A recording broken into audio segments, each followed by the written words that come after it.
오늘 말씀은 역대하 5장 13절에서 6장 3절까지 말씀을 본문으로 하나님이 계시는 성전이라는 제목에 우리가 여러 가지 말씀을 묵상하며 우리에게 주시는 오늘의 하나님의 말씀을 받도록 하겠습니다. 역대하 5장 13절에서 6장 3절까지 말씀을 교대로 읽고 마지막 구절은 같이 읽도록 하겠습니다.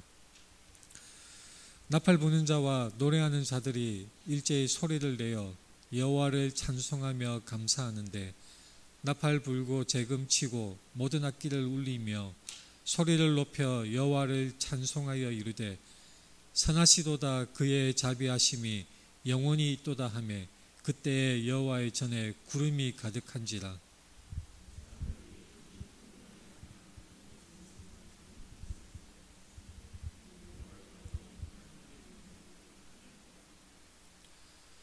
그때 솔로몬이 이르되 여호와께서 캄캄한 데에 계시겠다 말씀하셨사오나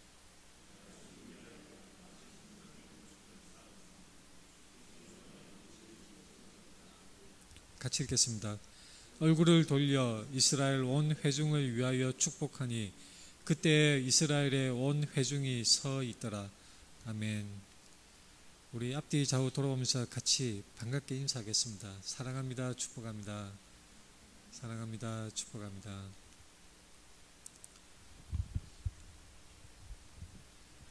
제가 첫 직장 생활할 때 회사 기숙사에서 생활한 적이 있었습니다. 회사는 그 서울역 맞은편에 있었는데 기숙사는 영등포 그 당산동에 있었습니다. 그때 제가 있던 그 기숙사 방의 넓이가 4평이었습니다. 4평. 당시 제 생각에는 이 4평 정도면 평생 살아도 나에게는 충분한 넓이구나 그렇게 생각한 적이 있었습니다. 우리가 집 면적을 계산할 때 이 과거에는 몇 평이냐 18평, 24평, 30평 이런 식으로 몇 평이냐 하는 것으로 우리가 계산을 했었습니다. 근데 이제 지금은 제곱미터가 표준으로 정해져 있는 것이죠. 우리는 평수가 굉장히 익숙하기 때문에 이것이 제곱미터로 얼마가 되는지 또한 제곱미터 몇 제곱미터가 몇 평에 해당되는지 우리가 직관적으로 잘 계산이 되지 않습니다. 계산이 어렵지만 제곱미터에 0.3025를 곱하면 평수가 나오게 됩니다. 한 평이 어느 정도입니까? 한 평은 대략 3.31 제곱미터. 말하자면 키가 182cm 사람이 팔을 쫙 펴고 누웠을 때 그 키 머리 끝에서 발끝까지 182cm, 또한 팔을 쫙 폈을 때 왼쪽 손끝에서 오른쪽 손끝까지 182cm라고 했을 때 바로 그 차지하는 면적이 한 평의 면적이 되는 것입니다. 제가 왜 갑자기 평수를 얘기하느냐면 오늘 본문 말씀은 솔로몬의 성전을 이제 솔로몬이 온갖 금은 보화를 다해서 몇 년에 걸쳐서 건축을 하고 하나님께 바치는 그 봉헌식에 그 사건에 기록된 말씀이기 때문입니다. 성전이 무엇일까요? 솔로몬의 성전이라고 할 때 우리가 흔히 성전 많이 얘기를 하죠. 그래서 예배당을 건축할 때도 성전 건축, 성전 건축원금 이런 식으로 이름을 붙이기도 합니다. 근데 우리가 잘 알아야 될 것이 있습니다. 이 교회 건물이 성전입니까? 성전 아닙니다. 이 교회 건물은 예배당 건물일 뿐입니다. 희망찬 교회 했을 때 이 예배당 건물이 희망찬 교회일까요? 그렇지 않습니다. 교회는 하나님을 믿는 성도들의 모임, 바로 우리들이 희망찬 교회인 것입니다. 우리 희망찬 교회가 예배를 드리는 이 장소, 이 예배당 건물 안에서 예배 드릴 때 우리가 희망찬 교회에서 예배를 드린다고 그렇게 표현을 하는 것입니다. 이스라엘 역사에서 성전은 이 손에 꼽을 만큼 2번 건축되었죠. 2번 건축되었는데 첫 번째 성전이 바로 솔로몬의 성전이었습니다. 솔로몬이 처음에는 다윗이 건축하려고 했다가 하나님이 막으심으로 다윗이 건축하지 못하였고, 그의 아들 솔로몬이 지은 성전이 바로 솔로몬의 성전입니다. 근데 이 솔로몬의 성전이 나중에 완전히 무너지고 회파되었습니다. 그래서 다시 건축이 된 것이 우리가 말하는 제2성전 스룹바벨의 성전이죠. 스룹바벨의 성전이 건축이 되었다가 신약 시대쯤 되어서 헤롯 왕이 이 스룹바벨 성전을 대대적으로 확장하고 많이 이제 리모델링을 했던 것이 바로 예수님 시대의 성전이었던 것입니다. 솔로몬이 성전을 짓기 전에 모세 시대에는 어떻게 했을까요? 우리가 성경에서 잘 알다시피 모세가 장막을 쳤습니다. 그 성막을 만들어서 하나님의 임재를 나타내었고 하나님께 제사를 드렸던 것입니다. 근데 우리는 흔히 궁금할 수 있죠. 솔로몬 성전의 크기는 어느 정도였을까? 그렇게 영광스러운 솔로몬의 성전, 정말 사람들이 칭송에 맞지 않는 솔로몬의 성전의 크기는 어느 정도였을까요?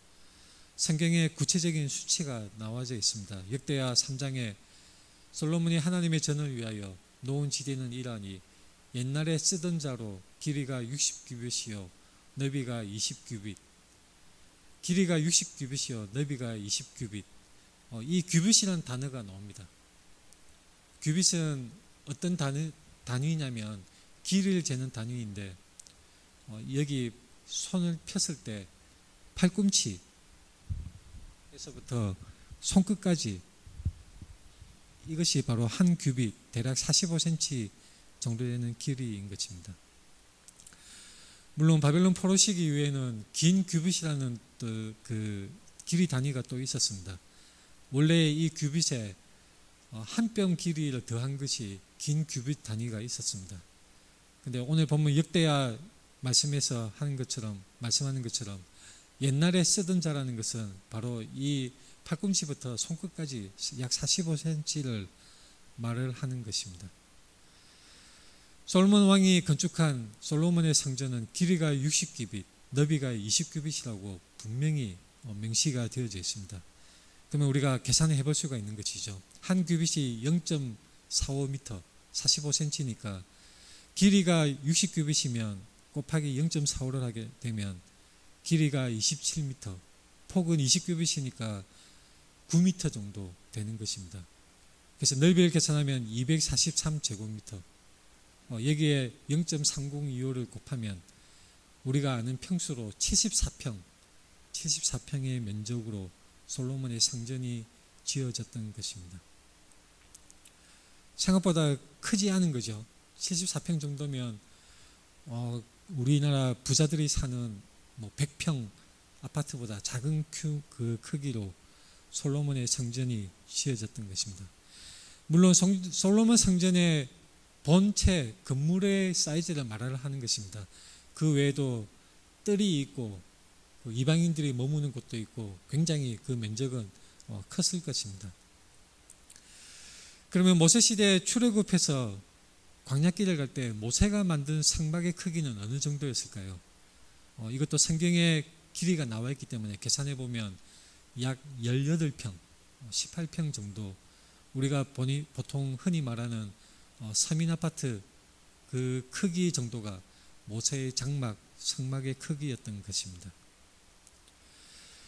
그 영광스러운 솔로몬의 성전, 근데 약 74평에 불과했습니다. 금과 보석으로 치장된 화려한 솔로몬의 성전, 많은 사람들이 칭송에 맞지 않고 추억을 했던 그 성전의 크기는 그렇게 크지 않고 74평 정도였던 것입니다.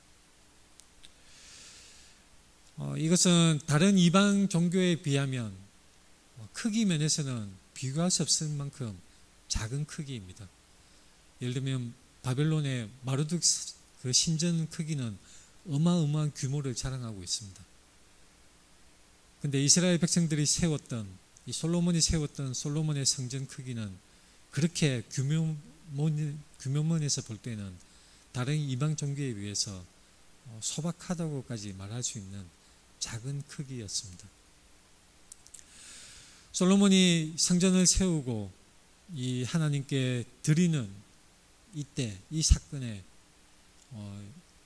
그 사건이 바로 오늘 본문의 배경인데, 솔로몬이 하나님께 성전을 드릴 때 하나님은 어떻게 반응을 하셨습니까? 아, 잘하였다. 네가 나를 위해서 집을 만들어 주는구나. 그렇게 칭찬만 하셨을까요? 만약에 이방 신이었다면, 많은 이방 종교 우상 숭배라는 그 신들이었다면 그저 사람이 드리는 것, 많은 것을 주면 많은 것을 얻을 수 있다. 기브 앤 테이크이 철저한 그런 신들이었죠. 이방 신들은 뭔가 치성 공덕을 많이 주면, 소위 말해서 헌금을 많이 내면 복도 그만큼 비례해서, 프로라타 비례해서 더 많이 받을 수 있다는 것, 마치 공식처럼 내가 주는 만큼 내가 받아낸다. 이것은 하나의 거래관계에 불과할 뿐인 것입니다. 하나님은 이런 분이십니까? 그렇지 않습니다. 이방 종교와 매우 다른 하나님의 모습인 것입니다. 솔로몬이 성전을 건축하여서 하나님께 드릴 때에 하나님이 칭찬만 해주신 것이 아닙니다. 하나님은 어떻게 말씀하시냐면 역대하 7장에 이렇게 말씀하시는 장면이 나옵니다. 내가 만일 내 앞에서 행하기를 내 아버지 다윗이 행한 것과 같이 하여 내가 내게 명령한 모든 것을 행하여 내 율례와 법규를 지키면 내가 내 나라 왕위를 견고하게 하되 전에 내가 내 아버지 다윗과 언약하기를 이스라엘을 다스릴 자가 내게서 끊어지지 아니하리라 한 대로 하리라. 언약을 말씀하고 있습니다. 다윗과 세운 언약. 언약은 예전에 제가 숱하게 강조해 드린 대로 관계를 공고히 하는 약속인 것입니다. 계약입니다. 언약은 관계를 유지하고 밀접하게 유지하기 위한 그 약속입니다. 그래서 언약을 하나님이 강조를 하시고 있습니다. 그래서 만약에 너희가 만일 돌아서서 내가 너희 앞에 둔 내 율례와 명령을 버리고 가서 다른 신들을 섬겨 그들을 경배하면 내가 너희에게 준 땅에서 그 뿌리를 뽑아내고 내 이름을 위하여 거룩하게 한 이 성전을 내 앞에서 버려 모든 민족 중에 속담거리와 이야기거리가 되게 하리니. 어떻게 보면 굉장히 무서운 말씀이죠. 언약을 깨트려 버리면 아무리 휘황찬란하게 금은 보화로 치장을 했다 한들, 그리고 하나님의 영광을 보여주셨던 솔로몬의 성전일지라도 하나님은 버리겠다는 말씀을 하고 있는 것입니다. 실제로 어떻게 되었습니까? 예레미야, 하박국 같은 선지자들이 숱하게 경고하고 예언한 대로 결국 유다 백성이 우상 숭배와 또한 도덕성이 땅에 떨어지고 사회적 악이 팽배하는 그 타락상으로 말미암아 결국은 망하게 되었죠. 그래서 BC 586년에 바벨론 느부갓네살 왕에 의해서 이 성전은 무너지고 말았던 것입니다. 망하고 말았습니다. 그래서 서두에 제가 말씀드린 대로 이 솔로몬 성전이 무너지고 난 다음에 스룹바벨 성전을 다시 세우게 되었죠. 바사 제국, 페르시아 제국의 고레스 왕의 칙령으로 BC 538년에 시작해서 516년에 완공되었던 스룹바벨 성전. 이 성전은 두 번째로 세워진 성전이고, 그리고 그것을 이제 신약 시대에 가까워졌을 때 헤롯 대왕이 리모델링을 해서 면적을 굉장히 넓히게 됩니다. 그래서 면적면에서는, 그리고 그 규모와 그 외형적으로는 굉장히 사람들이 이목을 끌 만한 아주 거대한, 다른 이방 종교에 비추어도 꿀리지 않을 거대한 신전이 되었던 것입니다. 그래서 예수님 시대에 이 리모델링 되었던 스룹바벨 성전이 굉장히 겉으로는 휘황찬란했습니다. 그래서 예수님과 제자들이 그것을 보았을 때 제자 중 하나가 이렇게 말합니다. 선생님이여 보소서, 이 돌들이 어떠하며 이 건물들이 어떠하니까. 당대 많은 사람들이 이 헤롯 대왕이 증축한 이 성전을 보면서 굉장히 감탄에 마지 않았습니다. 외형적으로는 굉장히 훌륭하게 보였던 것이죠. 근데 예수님은 뜻밖의 말씀을 하십니다. 마가복음 13장 2절에 예수께서 이르시되 내가 이 큰 건물들을 보느냐 돌 하나도 돌 위에 남지 않고 다 무너뜨려지리라 하시니라. 정말로 예수님의 이 말씀대로 AD 70년에 우리가 잘 알다시피 로마 장군 티투스에 의해서 이 성전이 산산이 다 무너지고 말았습니다. 돌 위에 돌 하나도 남지 않고 다 무너뜨려졌던 것은 당시 로마 군인들이 듣기에 돌 사이에 금이 숨겨져 있다는 말을 소문을 들었기 때문에 일부러 돌을 다 무너뜨렸다고 합니다. 그래서 남김없이 다 무너뜨려지는 그런 심판이 일어났던 것을 볼 수가 있습니다. 여기서 우리는 교훈을 받을 수가 있는 것이죠. 우리가 성경을 읽을 때에 바로 여기서 교훈을 받을 수가 있습니다. 건물은 하나님의 성전, 하나님께 드려진 이 성전, 솔로몬의 성전일지라도 그리고 다시 세워진 스룹바벨 성전이랄지라도 하나님과의 관계가 백성과 하나님과의 관계가 바르지 아니하면 그 성전은 아무짝에도 쓸모가 없다는 것입니다. 성전이 무슨 의미를 가지고 있습니까? 바로 성전은 하나님의 영광이 나타나는 곳, 하나님의 임재를 보여주는 곳입니다. 하나님이 머무르시는 곳, 하나님의 영광과 능력을 나타내시는 곳, 거룩한 성전입니다. 우리 사람 편에서 보자면 그것은 하나님을 만나는 곳이고 하나님께 제사를 드리는 곳, 하나님께 예배를 드리는 곳이고 또한 우리의 죄를 사함받는 곳인 것입니다.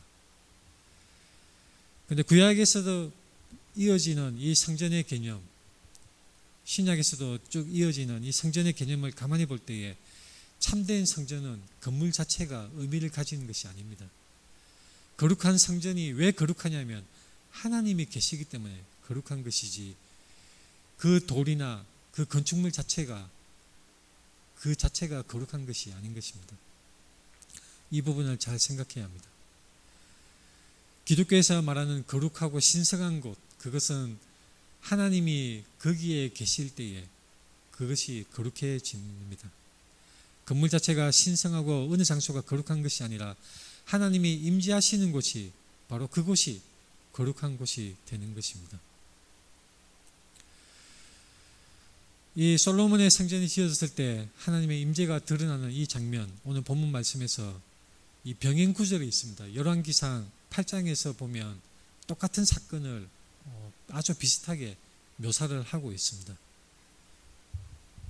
우리가 복음서도 똑같은 사건을 마태, 마가, 누가복음에서 똑같이 말씀하는 경우가 많이 찾아볼 수 있듯이 이 역대기와 열왕기가 똑같은 사건을 같이 말씀하는 것을 우리가 볼 수가 있습니다. 똑같은 사건을 왜 두 책이 중복해서 기록을 하고 있을까요? 강조하는 바가 다릅니다. 이 열왕기상 말씀에 보면 똑같이 나와 있지만 이 제사장들이 찬송하는 장면이 빠져 있습니다. 그러나 오늘 본문 말씀에서는 역대야 오늘 본문 말씀에서는 제사장들이 찬송하는 장면이 자세하게 나타나 있는 것입니다. 이렇게 말할 수가 있습니다. 열왕기는 어떻게 나라가 망했나, 어떻게 왕들이 그 죄를 저지르고 망했나, 그런데 중점을 둔 것이라면 역대기는 어떻게 다시 하나님과의 관계를 회복할 수 있을까, 그런 저자의 관점이 강조되어 있는 것입니다. 오늘 본문 말씀에서 보다시피 성전에서 찬양과 예배가 드려집니다. 예배 장면을 상세하게 기록을 하고 있는 것입니다. 본문 말씀에서 나팔 부는 자와 노래하는 자들이 일제히 소리를 내어 여호와를 찬송하며 감사하는데 나팔 불고 재금치고 모든 악기를 울리며 소리를 높여 여호와를 찬송하여 이르되 선하시도다 그의 자비하심이 영원히 있도다. 하나님을 찬양하는 이 찬양이 이렇게 자세하게 기록이 되어져 있습니다. 하나님께 예배드리는 것, 찬양이 정말로 중요합니다. 하나님께 찬양을 드릴 때에 하나님의 임재하심이 이 본문에서 나타나 있습니다. 그때에 여호와의 전에 구름이 가득한지라. 구름이 가득하였습니다. 그래서 제사장들이 능히 서서 섬기지 못할 정도로 하나님의 영광이 그 성전에 가득함이었습니다. 근데 이상한 표현이 있죠. 역대하 6장 1절에 보면 그때에 솔로몬이 이르되 여호와께서 캄캄한 데 계시겠다 말씀하셨사오나. 저는 예전에 이 구절을 읽을 때 하나님이 캄캄한 데 계신다고 잘 이해가 되지 않았습니다. 왜 느닷없이 솔로몬이 이 말을 했을까요? 그 전후에 솔로몬이 하나님부터 무슨 말씀을 들었다는 아무런 언급이 없습니다. 근데 솔로몬이 이르되 여호와께서 캄캄한 데 계시겠다 말씀하셨사오나 이렇게 기록을 하고 있습니다. 캄캄한 데 계시겠다 하나님이 말씀하셨다고 하는 것입니다. 디모데전서는 이렇게 말씀합니다. 하나님이 어떤 곳에 계시느냐. 하나님은 16절에 디모데전서 6장 16절에 가까이 가지 못할 빛에 거하신다고 말씀하고 있습니다. 얼핏 생각하면 솔로몬의 말과 이 디모데전서의 이 구절이 상충되는 것 아닌가 생각이 될 수 있습니다. 솔로몬은 하나님은 캄캄한 데 계신다고 말씀하고 있는데 디모데전서 6장에서는 가까이 가지 못할 빛에 거하신다고 그렇게 기록을 하고 있는 것입니다. 이것을 이해하기 위해서는 우리가 구약적인 배경에 왜 이렇게 솔로몬이 말을 하고 있는가, 우리는 그 구약적인 배경을 이해할 필요가 있습니다. 출애굽기 19장에 모세가 하나님과 대화하는 장면이 있습니다.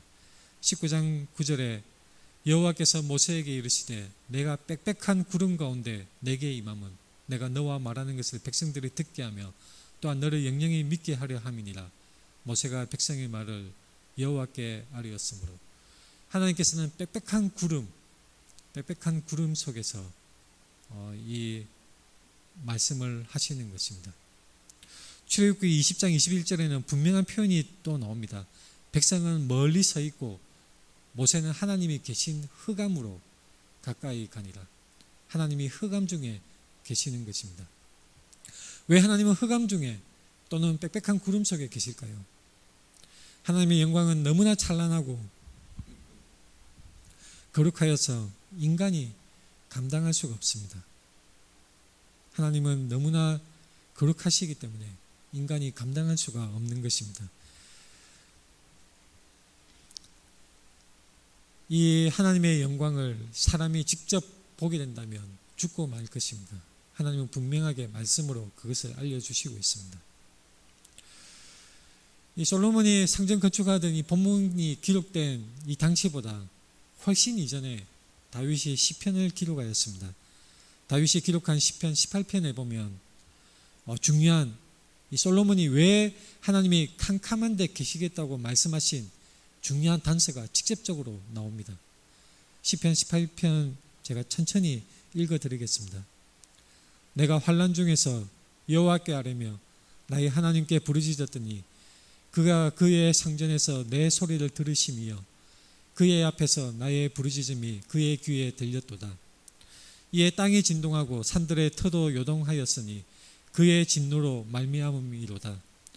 그의 코에서 연기가 오르고 입에서 불이 나와 사람이여 그 불에 숯이 피었도다. 그가 또 하늘을 들이우시고 강림하시니 그의 발 아래는 어두캄캄하도다. 그룹을 타고 다니시며 바람 날개를 타고 높이 솟아오르셨도다.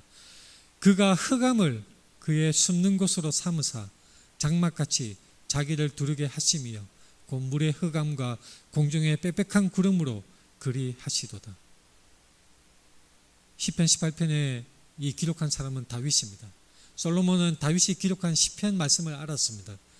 그래서 솔로몬이 하나님 앞에 솔로몬이 지은 그 성전을 드릴 때에 제사장들의 찬양과 함께 찬양 후에 하나님이 구름으로 가득 채웠을 때 솔로몬은 그 현상을 보고 바로 이 다윗의 시편을 생각을 했을 것입니다. 그래서 하나님이 캄캄한 데 계시겠다. 출애굽기에서도 하나님이 이 흑암에 그리고 빽빽한 구름을 말씀하신 것처럼 하나님은 흑암을 그의 숨는 곳으로 삼으신다는 시편 18편 말씀을 솔로몬은 생각을 했을 것입니다. 그래서 오늘 본문 말씀에서 솔로몬은 하나님은 캄캄한 데 계시겠다, 그렇게 솔로몬이 말을 한 것입니다. 디모데전서 말씀에는 하나님이 가까이 하지 못할 빛에 거하시는데 어떻게 흑암 중에 또한 거하신다고 말을 할 수가 있을까요? 제가 비유를 들어서 한번 말씀을 드려보겠습니다. 하늘에 태양이 찬란히 빛납니다. 태양은 너무나 빛나서 우리가 맨눈으로 도저히 볼 수가 없습니다. 그런데 땅에서는 칠흑같이 두꺼운 어두운 먹구름이 잔뜩 끼어 있고 그 끼인 날에 번개가 치는 것입니다. 폭풍이 몰아치고 번쩍하는 번개가 사정없이 지상에 내려 꽂힙니다. 천둥 소리가 꽝꽝하면서 울려 퍼집니다. 그 장면을 한번 생각해 보십시오. 하나님의 영광을 우리 인간이 감당하지 못하기에 빽빽한 구름으로 가리우시고 하나님의 그 영광을 우리 인간이 직접적으로 보지 못하도록 하나님은 그 흑암 중에 거하시고 흑암을 이 시편 18편의 표현대로 그의 숨는 곳으로 삼으시는 것입니다. 그러나 하나님은 디모데전서 말씀과 같이 가까이 하지 못할 빛 가운데 가장 태양보다 더 찬란하고 더 밝으신 영광 중에 영광 속에 거하시는 하나님이십니다. 왜 흑암으로 하나님은 사람으로부터 가리우실까요? 바로 하나님의 초월성, 또한 하나님의 그 알 수 없는 신비함, 그것을 분명히 나타내는 것입니다. 인간이 도저히 접근할 수 없는, 접근이 불가능한 그런 하나님의 위엄과 하나님의 영광을 직접적으로 드러내는 말씀입니다. 하나님은 인간이 쉽게 접근할 수 없는 분입니다. 하나님은 사람이 통제할 수가 없습니다. 이방 종교는 귀신이든 다른 신들이든 간에 지극정성으로 치성을 들어서 자기가 원하는 대로 이렇게 give and take으로 자기가 원하는 것을 얻어내고자 하는 그런 종교의 모습들이 이방 종교의 모습입니다. 평상시에는 상관없이 살다가 내가 뭔가 많은 것을 주고 내가 뜻하는 대로 신을 자신의 어떤 수족처럼 보통 무당들이 그런 일을 많이 하죠.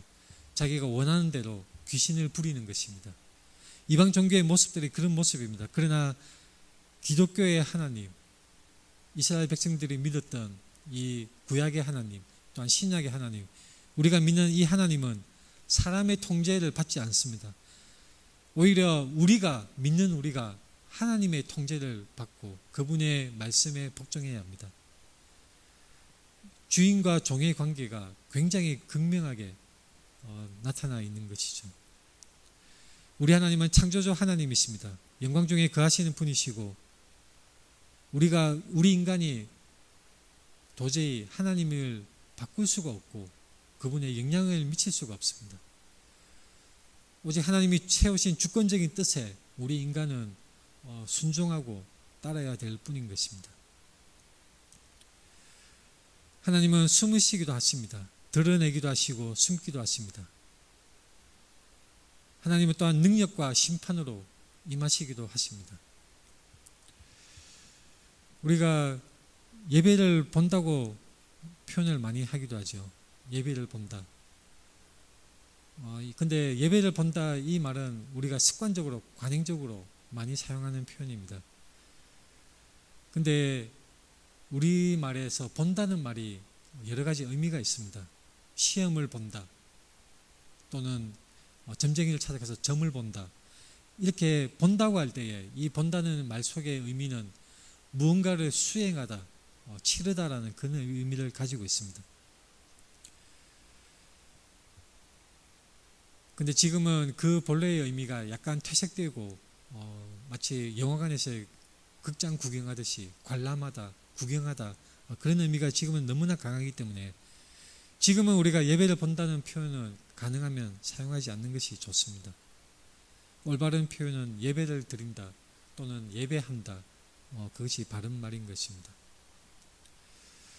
본다는 것은 그 임재 앞에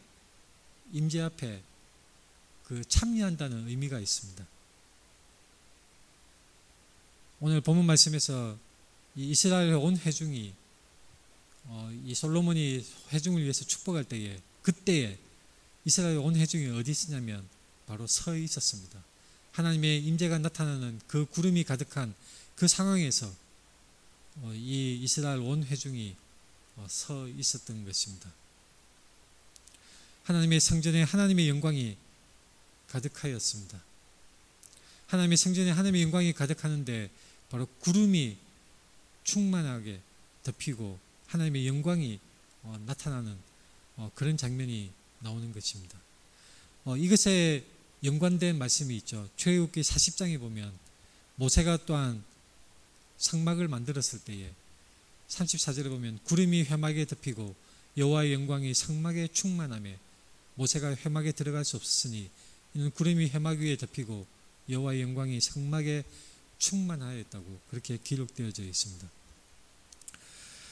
하나님의 영광이 드러나는 곳 하나님의 성전입니다.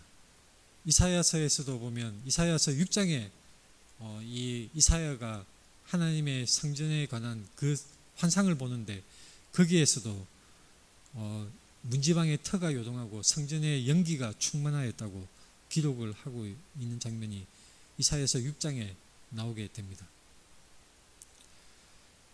사람이 볼 때에 구름이 가득하고 하나님의 영광이 충만한 그 장면, 하나님의 임재가 나타나는 곳, 하나님의 성전인 것입니다. 제가 지금까지 길게 설명한 이유가 진정한 성전이 무엇인지 그것을 강조하기 위해서 이렇게 설명을 계속했습니다. 이 모세가 성막을 치고 하나님의 영광이 충만하는 이 장면, 여기와 직접적인 장면이 있습니다. 요한복음 1장 14절에 말씀이 육신이 되어 우리 가운데 거하심에 우리가 그의 영광을 보니 아버지의 독생자의 영광이요 은혜와 진리가 충만하더라. 여기 거하심의 이 단어는 바로 이 원어상 의미가 장막을 쳤다는 그런 의미를 가지고 있습니다. 우리말에는 거하신다는 의미로 되어 있지만 원래의 단어의 의미는 바로 텐트를 치다, 장막을 치다는 그런 의미를 가지고 있습니다. 무엇입니까? 말씀이 육신이 되어 우리 가운데 거하심에 우리가 그의 영광을 보니 아버지 독생자의 영광이요 은혜와 진리가 충만하더라.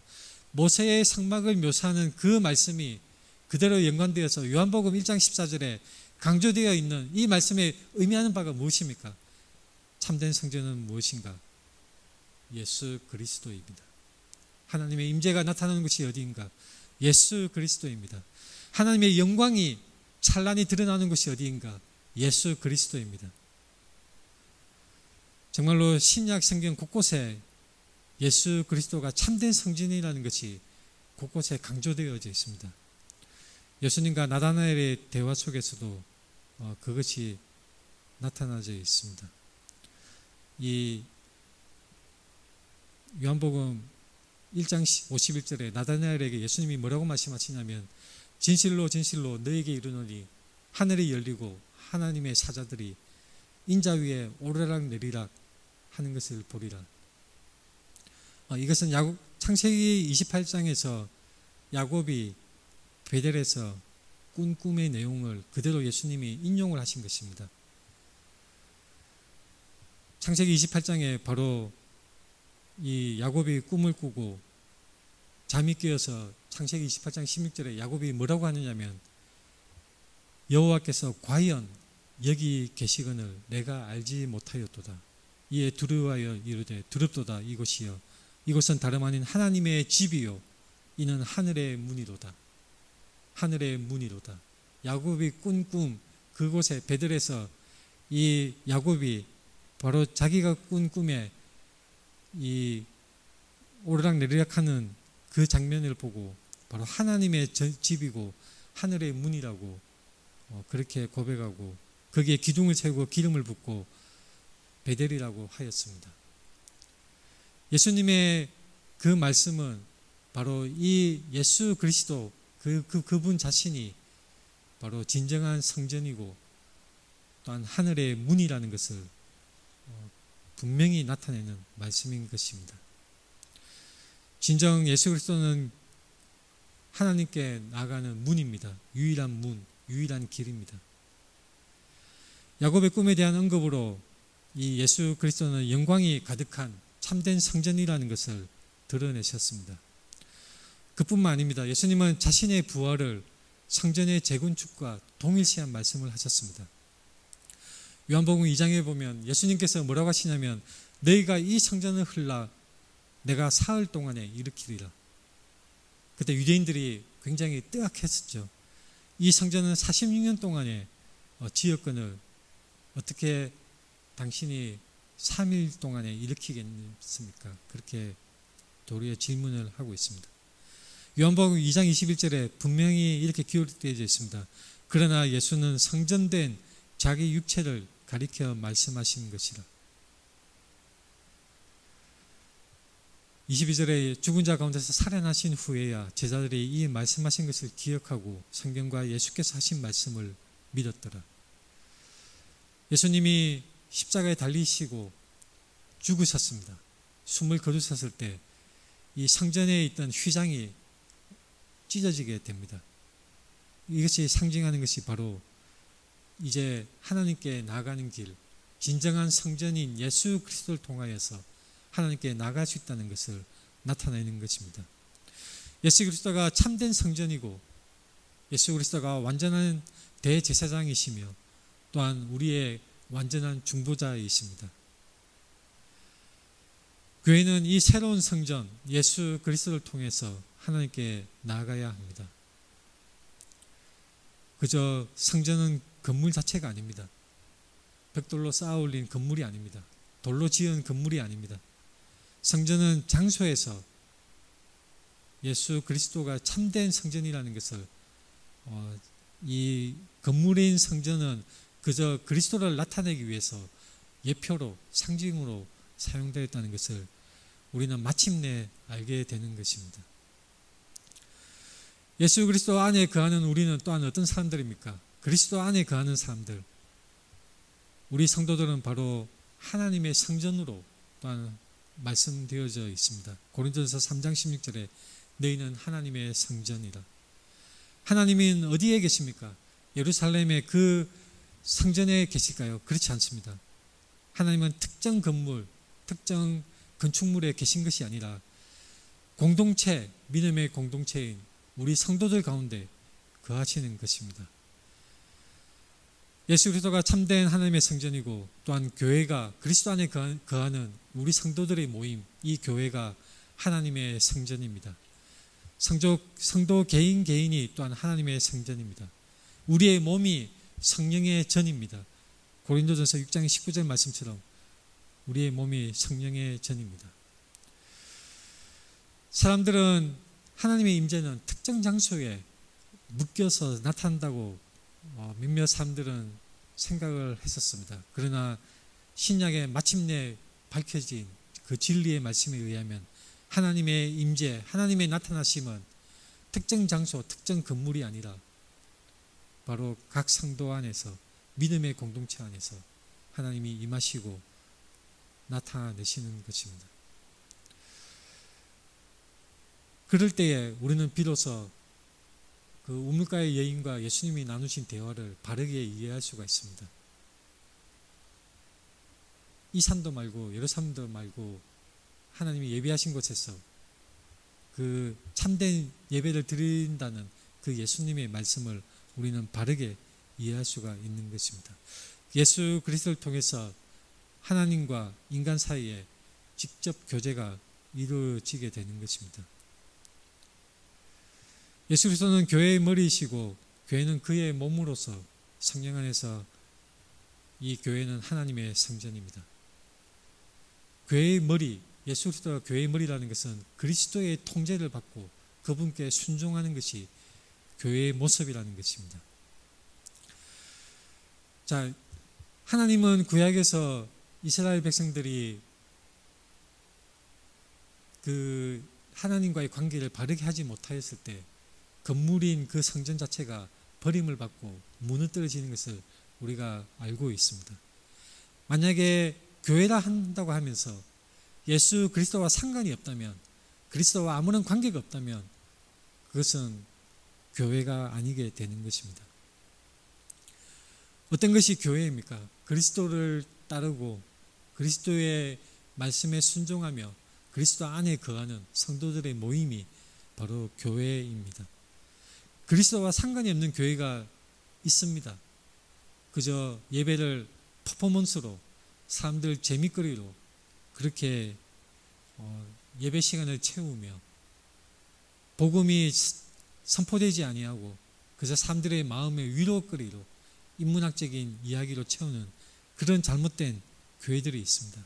우리는 결코 그런 잘못된 교회의 모습으로 나가면 되지 않습니다. 우리는 항상 예수 그리스도의 중심, 그리스도 중심의 교회가 되어야 하는 것입니다. 우리는 하나님 앞에 이 참된 믿음을 가지고 참된 성전, 예수 그리스도 안에 늘 거하는 그러한 삶을 살아가야 합니다. 우리 각 사람은 어떤 사람입니까? 베드로전서 2장 9절 말씀처럼 여러분 간증되었던 말씀이죠. 너희는 택하신 족속이요 왕같은 제사장들이요 거룩한 나라요 그의 소유가 된 백성이니 너희를 어두운 데서 불러내어 그의 기이한 빛에 들어가게 하신 이의 아름다운 덕을 선포하게 하려 하심이라. 성도된 우리, 하나님의 성전된 우리는 바로 하나님을 찬양하고 하나님께 경배드리며 참된 예배자로 서야 되는 그런 책임이, 또한 거룩한 그 기회가 우리에게 있는 것입니다. 말씀을 정리하겠습니다. 우리가 어떻게 살아가야 합니까? 우리가 어떻게 예배를 드려야 합니까? 예배를 드린다는 것 너무나 중요합니다. 우리가 예배를 드리는 것은 결코 종교적인 퍼포먼스가 아닙니다. 그저 사람들이 미약하게 상처받는 마음들 그냥 위로받기 위해서 뭔가 마음이 편해지고 싶어 자신의 마음을 보듬어 주기 위한 그런 목적으로 하는 것이 아닙니다. 우리는 하나님께 경배드리는 것이 예배이고 하나님을 기뻐하고 하나님께 찬양을 드리는 것이 예배인 것입니다. 우리 모든 각 사람들, 이 자리에 모인 우리 희망찬교회, 우리 모든 사람들은 하나님께 참된 예배를 드려야 합니다. 고린도서 3장 18절에 우리가 다 수건을 벗은 얼굴로 거울을 보는 것 같이 주의 영광을 보매 그와 같은 형상으로 변하여 영광에서 영광에 이르니 곧 주의 영으로 말미암음이니라. 이 말씀은 마지막 때를 위한 그 말씀이지만 여기서 중요한 표현이 있습니다. 주의 영광을 보매. 오늘 본문 말씀에서도 이스라엘 온 회중이 하나님의 영광 앞에 서 있었습니다. 오늘날 그리스도인이라는 사람들이, 기독교인이라는 사람들이 왜 삶의 현장 속에서 왜 힘이 없고 나약한 그런 모습으로 살고 있을까요? 왜 세상 속에서 우리는 빛과 소금의 역할을 하지 못하고 오히려 사람들이 업신여기고 세상이 우리를 비웃는 이런 참담한 상황 속에 살고 있을까요? 사람들과의 관계가 깨어지고 여러 가지 중독으로, 알코올로 중독되고 여러 가지 삶의 쾌락으로 중독되어진 사람들, 정말로 나약하고 넘어져 있는 그런 사람들, 왜 기독교인이라는 사람들이 사실은 우리의 모습이죠.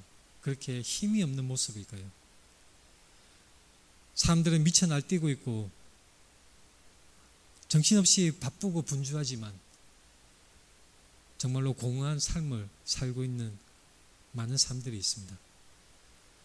왜냐하면 그 사람들이 또는 우리의 모습들이 그렇게 살지 못하는 것은, 하나님이 기뻐하는 대로 살지 못하는 것은 바로 주님의 영광 앞에 서 있는 시간이 절대적으로 부족한 것입니다. 주의 영광을 보매 주의 영광을 보고 그 앞에 설 때에 그 속에 참여할 때에 변화가 있습니다. 주의 영광을 보고 있을 때에 하나님의 말씀을 볼 때에 참된 성전 안에 거할 때에 하나님의 그 영광의 그 최정점인 예수 그리스도를 보고 만날 때에 우리에게 변화가 일어납니다. 우리는 하나님의 영광을 바라보아야 합니다. 그분의 말씀을 바라보아야 합니다. 하나님의 영광이신 예수 그리스도를 바라보아야 합니다. 이것이 바로 우리의 지금의 이 나약하고 힘없는 우리의 삶이 변화받는 유일한 길인 것입니다. 같이 기도하겠습니다.